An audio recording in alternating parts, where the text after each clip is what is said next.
Hoje é dia 19/10, laboratório 1 de OAC. A gente é o grupo A4, os integrantes Guilherme Silva Cavalcante, Rafael Mileu, Eduardo Vieira, Felipe Nobre e Arthur Nunes. A gente vai começar aqui só com os tópicos que valem ponto, como foi orientado. Bom, o primeiro de todos é o item 1.2a, que ele pede para a gente calcular, achar uma função das instruções em função do tamanho do array, e aí ele pede para a gente ordenar tanto crescentemente quanto decrescentemente, no caso, um vetor ordenado perfeitamente e o inversamente ordenado.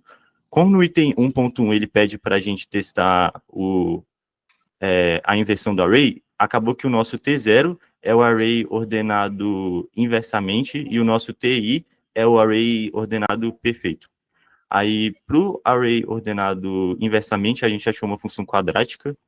Como a gente fez? Basicamente, a gente foi fazendo casos sequenciais, por exemplo, n igual a 1, n igual a 2, n igual a 3, e aí a gente foi comparando as diferenças entre essas, e inicialmente a gente não achou nada semelhante, mas quando a gente foi comparar a diferença das diferenças entre o número de instruções, a gente acabou achando uma constante 18, ou seja, isso indicou que era uma função de ordem quadrática. E aí a gente conseguiu montar um sistema de equações, já que a gente tinha, de fato, o número de instruções que eram executadas, e a gente acabou chegando nessa fórmula aqui de n ao quadrado menos 4n mais 17, a partir da diferença das diferenças, e basicamente a gente só montou o sistema de equação básico e funcionou. A gente também tem que lembrar de somar as instruções no final, porque existe a instrução de retorno, então a gente tem que somar por isso que ficou mais 17. E no T1, que é o array que já está ordenado, ele fica 12 mais 10n, que é a diferença direta. Ou seja, basicamente ele só faz uma troca direta ali e é linear conforme o esperado. Item 1.2b, aqui foi pedido para que coloquemos a diferença em um gráfico para ver a diferença da ordem das duas equações, que por uma ser quadrática, o tempo acaba sendo muito maior e as instruções também. Pode passar.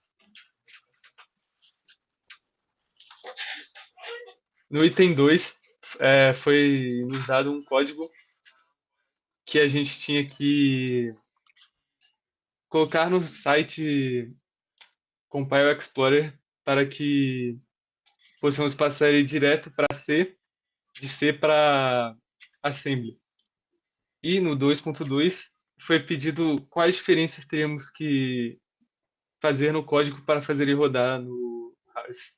E as alterações seriam mover a main para o início do programa, trocar onde estão cal por JAL, para entender este retorno, alterar o programa para utilizar a função show como descrito no enunciado, não printf como ele estava tentando chamar quando você traduz código, adicionar corretamente o .text e o .data para fazer ele rodar, adicionar a syscall de exit para terminar o programa corretamente e mudar as labels e as formas que são chamadas as funções que estavam erradas na transição direta, de uma forma mais parecida com C, e a gente teve que passar para uma forma parecida com a assembly mesmo para que rodasse no RARS.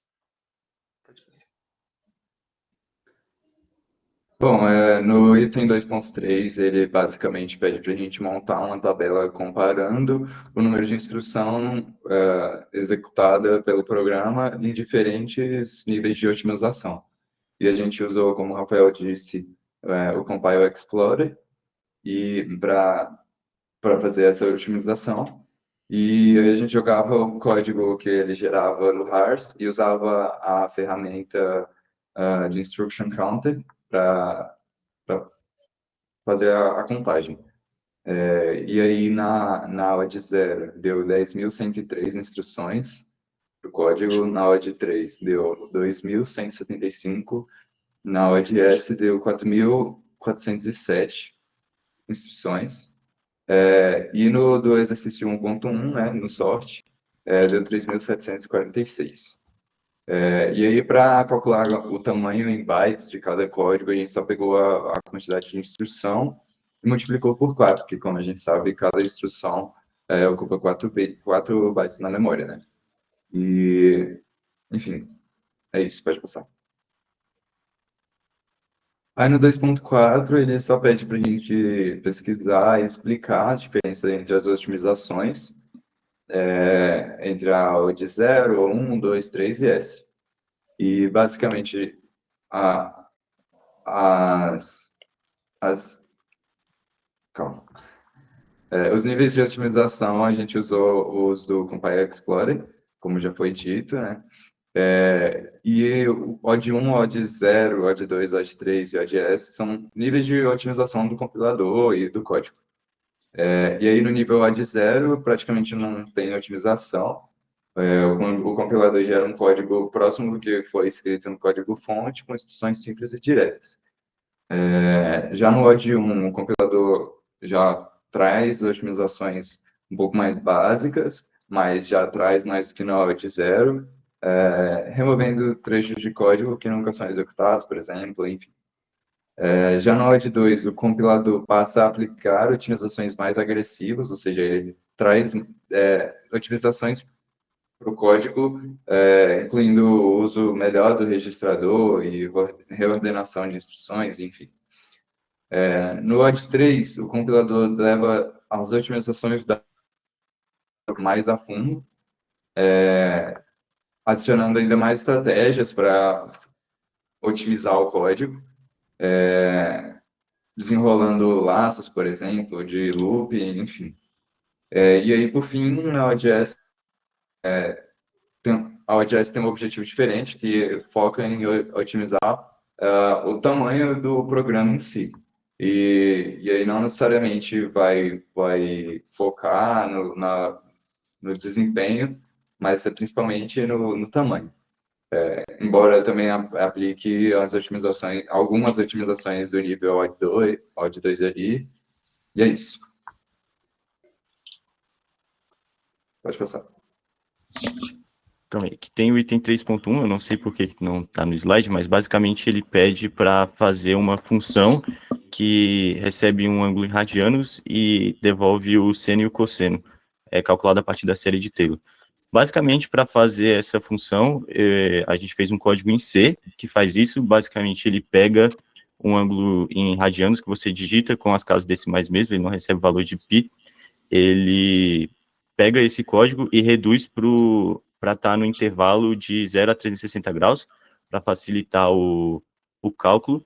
E imediatamente depois, ele verifica se ele consegue, se está no primeiro quadrante ou se pelo menos está perto de zero. Ele vai tentar aproximar isso de zero para facilitar os cálculos e dar uma precisão maior na série de Taylor. E aí isso está mais explícito no próprio relatório. O item 3.2 pede para aplicar a transformada discreta de Fourier. Então a gente começou fazendo um somatório com os valores que ele especificou.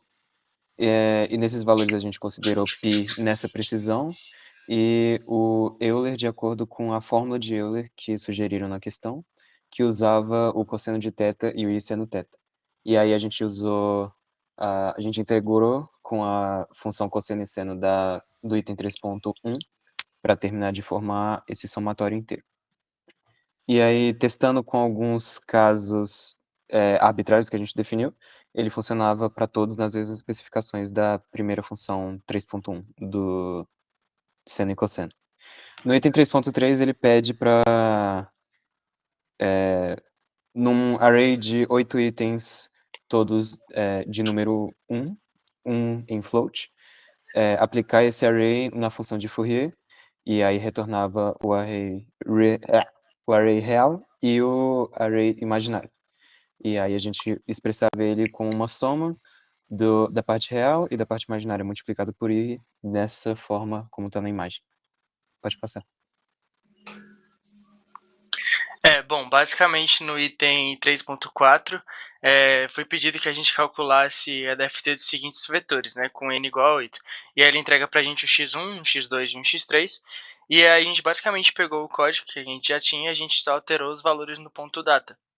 Então a gente pegou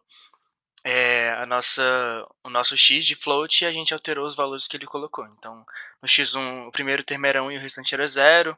No x2, o primeiro termo era 1 e aí o restante mudava. E basicamente a gente fez isso para conseguir o resultado na questão e tá mais explicado no relatório. Pode passar.